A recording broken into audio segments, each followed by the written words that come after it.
सभी को नमस्कार। इस वीडियो में हम आपको दिखाएंगे कि कैसे आप रिवाइज्ड सेलिंग प्राइस और रिवाइज्ड एमआरपी को प्रतिशत फॉर्मूला के आधार पर अपडेट कर सकते हैं। सबसे पहले प्रोसेस शुरू करने से पहले एक बैकअप ले लीजिए। फिर दिए गए EXE टूल को खोलिए। जब टूल खुल जाए तो आपको सबसे पहले कैटेगरी चुननी होगी। यहाँ एक बार में सिर्फ एक ही कैटेगरी चुन सकते हैं। फिर कैटेगरी लिस्ट ऑफ वैल्यू से आप मल्टी सिलेक्ट करके कैटेगरीज चुन सकते हैं। जरूरत हो तो मैन्युफैक्चरर भी सेलेक्ट कर सकते हैं। उसके बाद GST % चुनिए।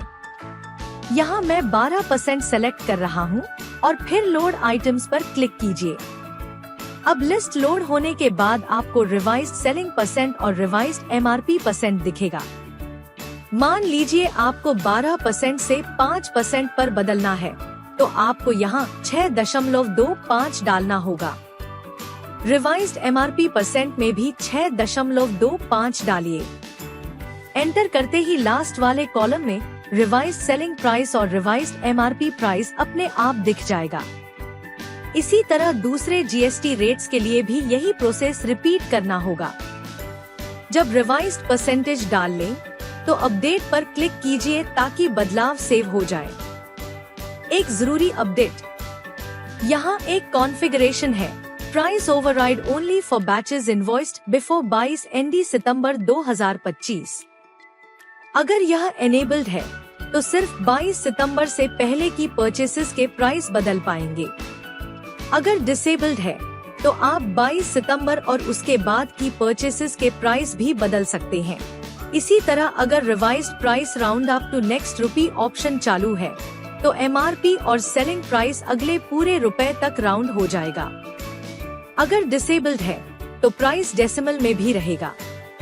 अगर आपके items piecewise barcode, item versus EAN code, item versus conversion या मैट्रिक्स वर्सेस EAN कोड पर आधारित है, तो उस हिसाब से चेक बॉक्स चुनिए और फिर लोड आइटम्स पर क्लिक कीजिए। उसके बाद आप रिवाइज्ड सेलिंग % और MRP % बदल सकते हैं।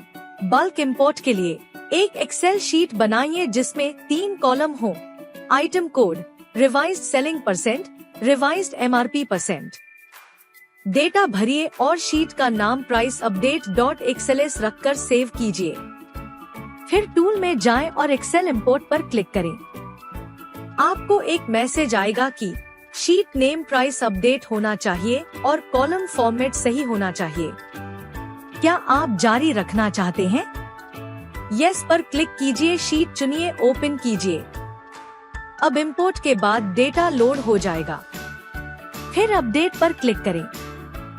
एक पॉपअप आएगा। क्या आप सिर्फ चुने हुए आइटम्स के लिए रिवाइज्ड सेलिंग प्राइस और MRP अपडेट करना चाहते हैं? यस क्लिक कीजिए। ध्यान रहे, अपडेट होने के बाद प्राइस को रिवर्ट नहीं किया जा सकता। यस क्लिक करते ही पॉपअप आएगा, GST price division successfully updated. अब डेटा एक बार वेरीफाई कर लीजिए और फिर ट्रांजैक्शन जारी रखें। धन्यवाद। इस वीडियो को देखने के लिए